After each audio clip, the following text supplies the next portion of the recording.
আসসালামু আলাইকুম। সবাই কেমন আছেন? আশা করি সবাই ভালো আছেন। আজকে রান্না করব আলু ভাজি।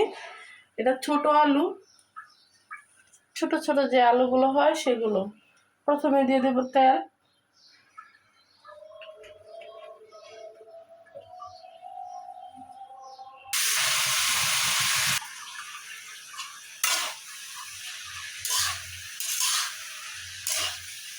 এখন দিয়ে দিলাম কাঁচামরিচ।